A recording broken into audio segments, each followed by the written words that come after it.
Good afternoon. Welcome everybody to PACT's lunchtime talk and adoption. And today we're talking about siblings and adopting siblings. You may know that last Saturday was National Siblings Day. And today we're joined by two of our adopters, Mark and Claire, who adopted siblings. Just to give you some idea of the number of children who are waiting for adoption, currently we've got just over 2,000 children in England waiting for adoption. And of those, 44% are in sibling groups. So welcome, Mark and Claire, and thanks for joining us today. And yes, I just want to put some questions to you about your family, so we can just get an idea of what it's like for you taking on a sibling group of 3 and 2. Yeah, so we're excited to hear your story, and thanks for joining us. So if I could ask you first, Mark, can you just tell us a bit about the makeup of your family and how old your children were when they came home? Hi there, Mark here. So we adopted this over 5 years ago now, a boy and a girl. They were aged 4 and 5 at the time. Right. And Claire, what's your family makeup and how old are your children when they came home? Yeah, so myself and my husband Harry, we adopted 3 children, 3 siblings. Similar time to Mark, just over 5 years ago, and at the time the children were 9 months, just 2 and just 3 years old. Wow. Okay, so goodness, you've had your hands full. Okay, so Mark, what led you into adoption?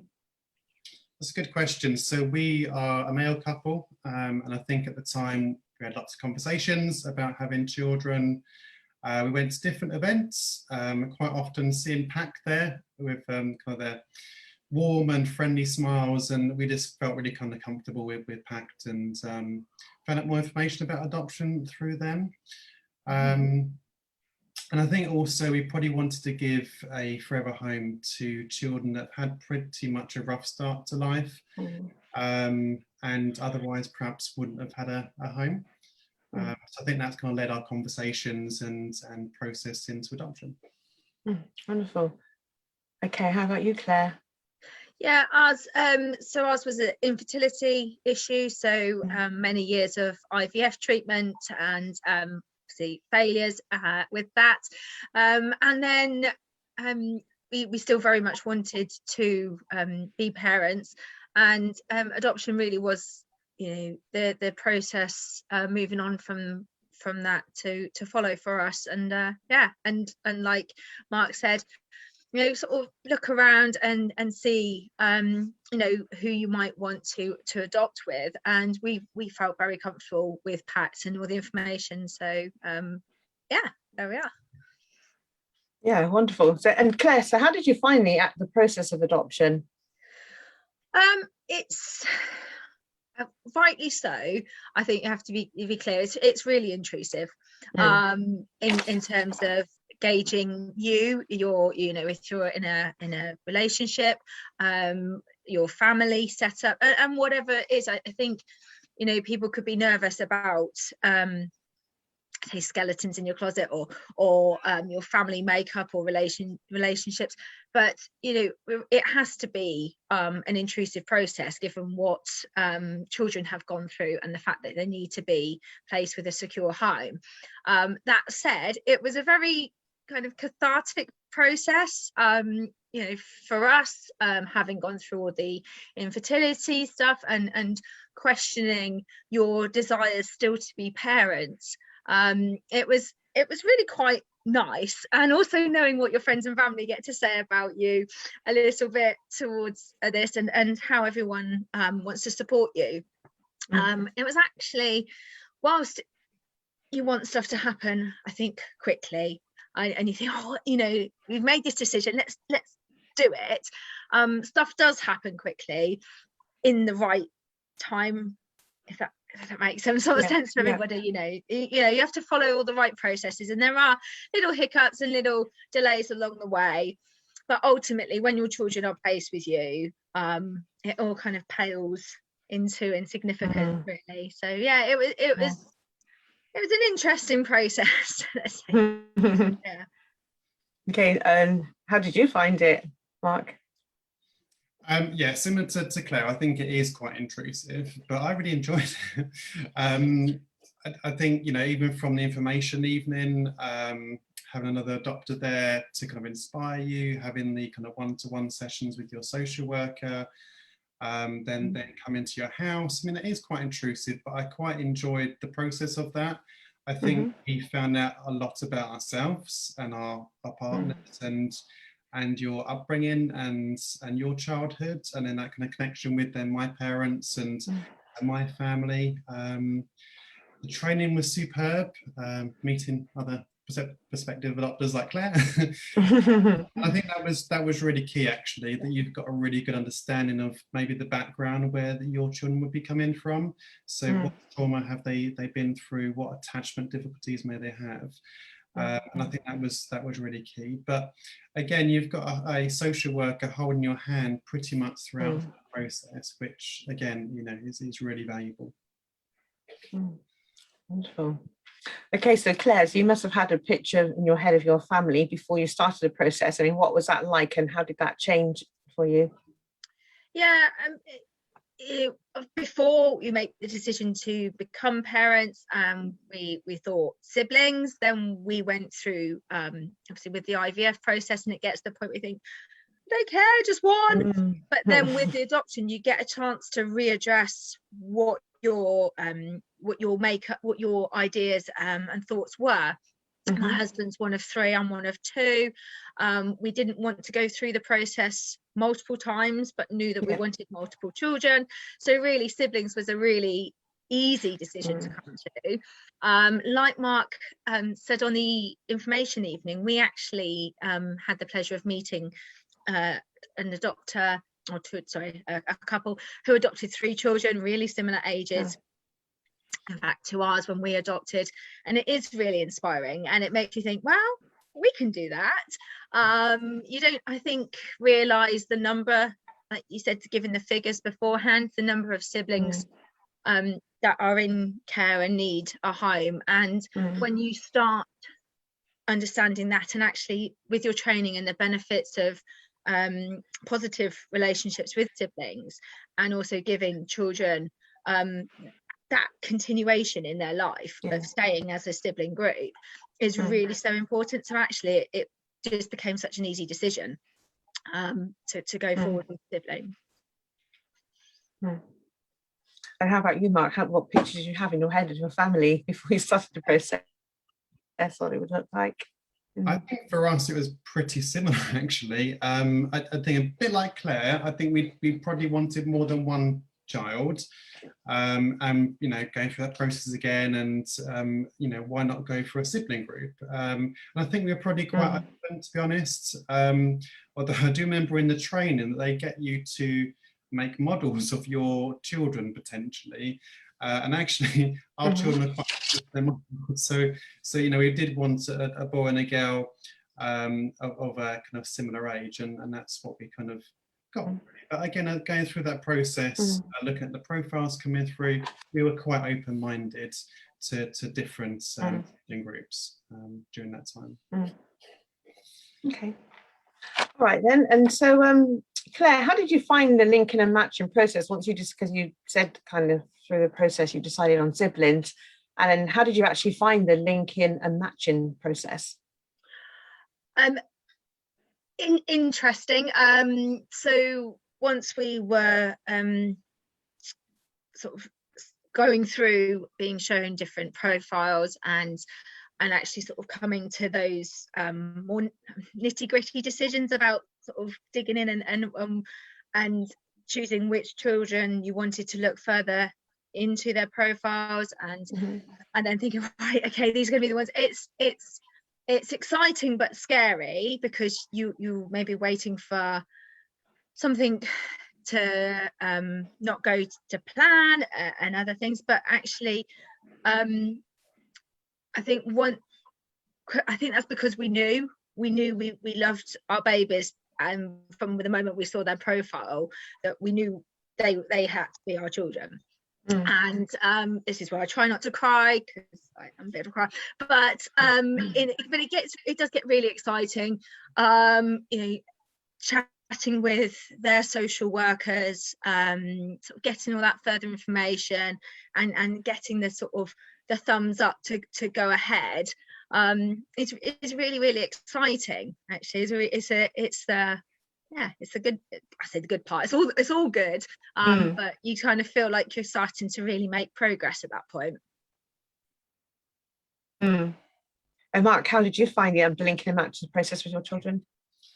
Yes, it's similar really. So really exciting, but I think it's a bit of an emotional roller coaster as well, that you're looking at different profiles, you're sent different profiles, you pay an interest or ask for information, you're waiting for that information to come back again. We actually were linked really quickly. We were on our final training course. I remember getting the emails through, what do you think of this sibling group? We're like, yes, definitely. And then I remember at the time during the break, we were looking at their kind of promotional video and learning a bit of information about them. And, every point was saying, yes, let's find out more, let's find out more. Our PACT social worker was absolutely amazing, and she came to the house to give us information. We could ask questions, and then you kind of go to the local authority visits and things. Our house has never been so cleaner, having so many social workers come to us. But yeah, I think it was a really positive, exciting process for us. Okay, and so your children were slightly older, Mark. How did they respond differently to being adopted? Yeah, they did actually. I think with our son, so he was slightly younger, experienced less trauma with the birth family. He was quite happy coming to us. They previously shared a bedroom before, and we were asked by the social worker to have separate bedrooms, which we did. And he just fitted in really quite easily to our kind of family network, very comfortable with us. He struggled more at school, whereas our daughter didn't. But yeah, our daughter, struggle's not the right word. It took a bit longer for her to feel more comfortable with us. Again, she was a bit older, experienced that trauma for longer, and that attachment, that she was actually looking after her brother within the birth family. So that continued into our home, and was something that we just had to manage with the support from PACT and therapeutic services. But eventually, she got there. She was more comfortable in her room. So they did respond quite differently. But then things like social and school, she was amazing. She was going in there, making friends, and making really good progress. Whereas he was a bit more behind in that sense. So yeah, they were quite different. How about you, Claire? Yeah, it's really interesting and not uncommon, obviously, what Mark's saying about generally the older sibling taking on the caring role, and sort of almost questioning your ability to parent them and their sibling. And so there was a lot of reminding of, in the nicest way, who's in charge, who the grown-ups are, stuff like there's food available, there's always this, that and the other. So a lot of reminding and reassurance. But I think for us, the youngest was still a baby, and so she was fairly straightforward in that sense. The 2-year-old, he was raised pre-verbal, so a lot of confusion for him, a lot of awareness of change in his life. He was coming up to 3 years old, but didn't quite have the verbal skills to communicate exactly how he was feeling. So it was a lot of reassurance from our part. And then with the eldest, even though she was only just 3, she was very wise for her years, very aware of what was going on.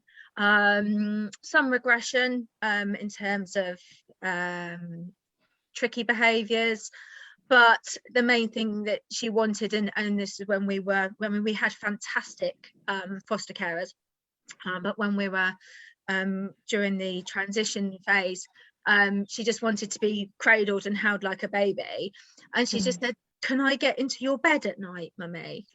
And she just wanted to know that she could do those things, because rightly so, there's rules that the foster carers have to follow. So she was a big wanderer at night through previous neglect issues, but was always questioning and checking, are people here, is everything okay?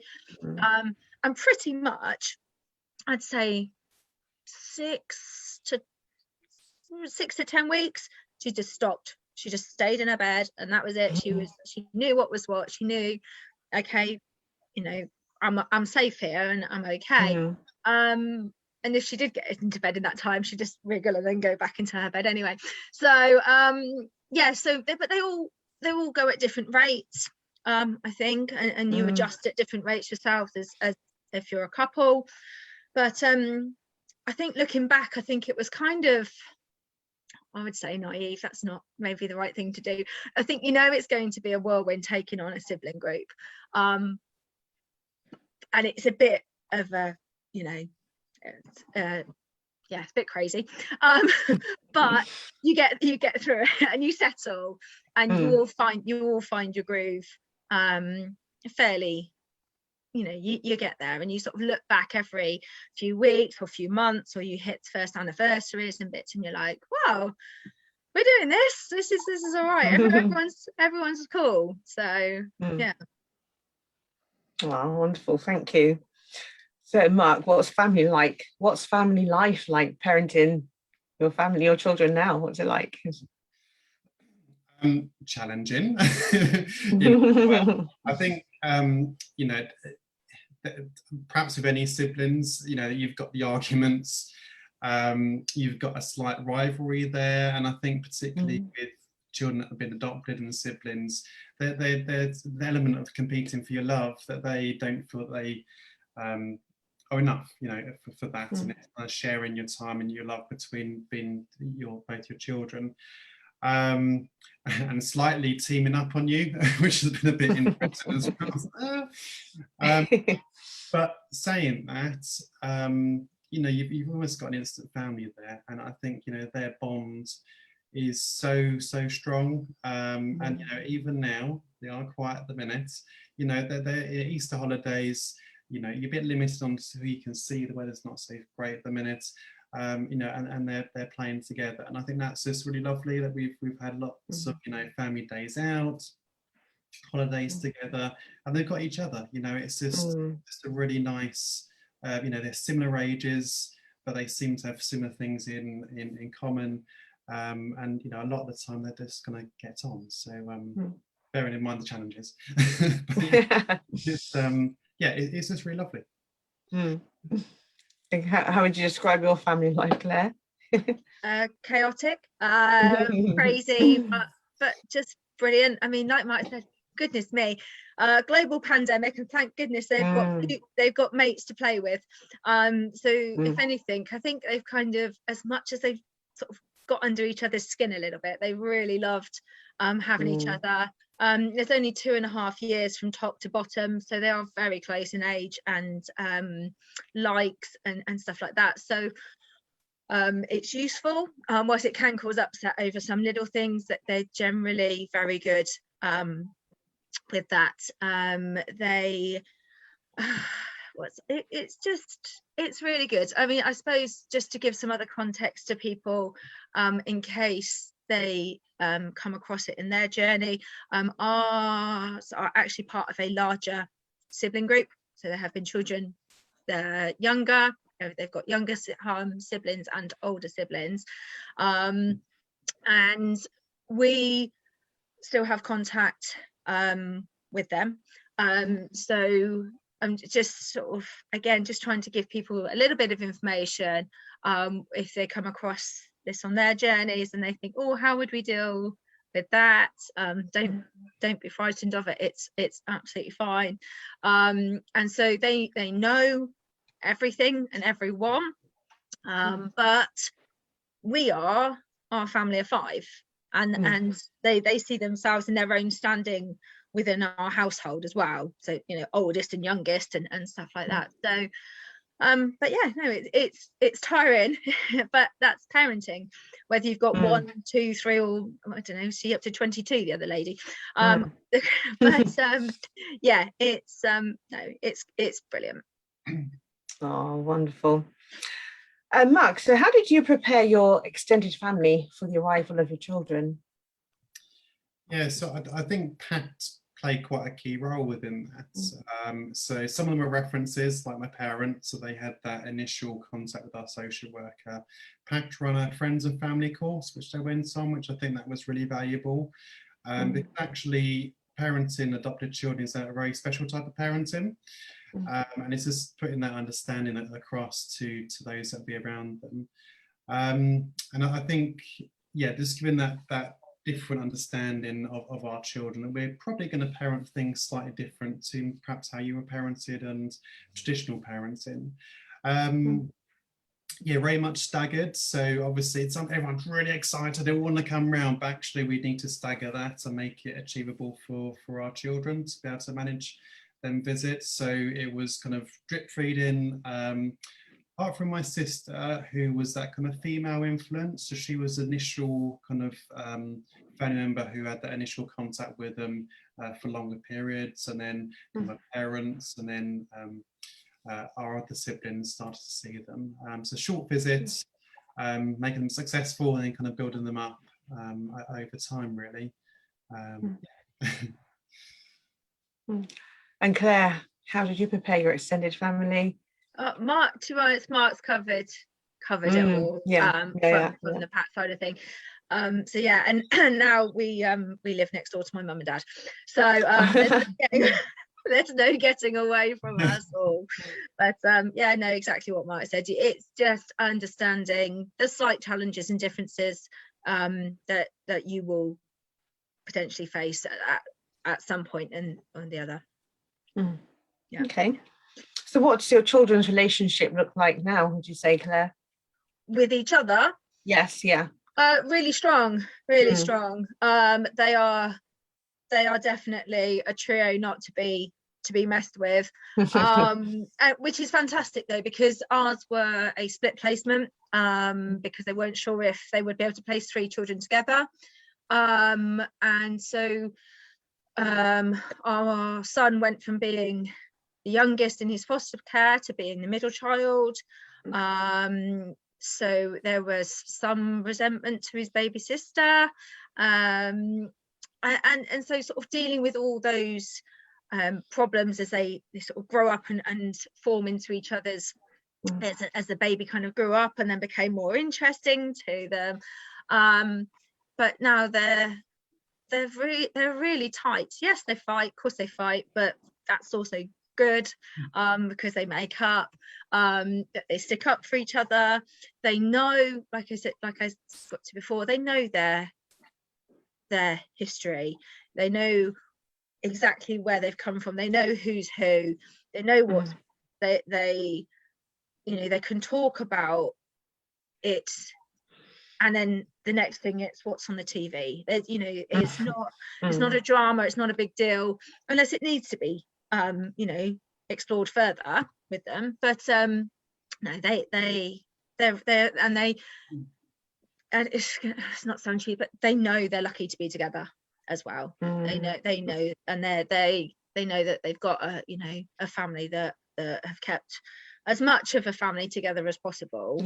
And and it sounds, you think, oh, they're 6, 7 and 8, how can they have that kind of understanding? But that's this sort of difference of thinking that adopted children might have about their security in life, and they know they're fortunate to be in a good position. So, but yeah, that's. Thank you.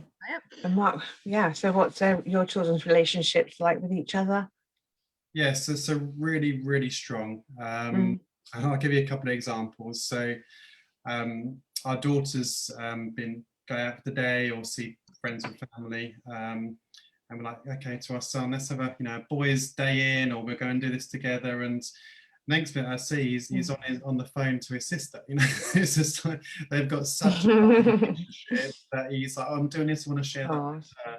Or throughout lockdown, they've got their own bedrooms, but they call them flats.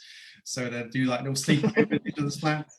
It's pretty lovely. They've got that lovely connection between them, which you can see throughout. So yeah, really strong relationship, and a bit like Claire was saying with you know, don't mess with them. I think definitely wouldn't want to mess with them, so because they've got a really lovely connection. Certainly our son's sister, our daughter, will really stand up for him and protect him. So yeah, really lovely relationship. Oh, that's wonderful. Thank you. And Mark, final question. What would you say to anybody who is considering adopting siblings? Don't do it. No, yeah, absolutely do it. I think it's that kind of, you've got that instant family, you've got 2 children, potentially, you know, like, you know, they talk from our experience, they've got that lovely bond together. And you kind of start to, you know, they hardly did anything really before they came to us. It was very limited, their experiences, and for us to be able to go on holiday for the first time and go out and do theme parks with them, and you know, in different things at school, it's just really lovely. And I think it's just extending that with them, and you know, they just care about each other so much. You know, of course they have their own little dramas that go on and their arguments, but you know, that's all part of life, and that's all quite healthy. So yeah, absolutely do it. Absolutely do it. Thank you. Claire, what would you say to anybody? Do it completely. It's, I think it just sort of listening to Mark talking, understanding you know, what's gone on with our family. There are so many positives.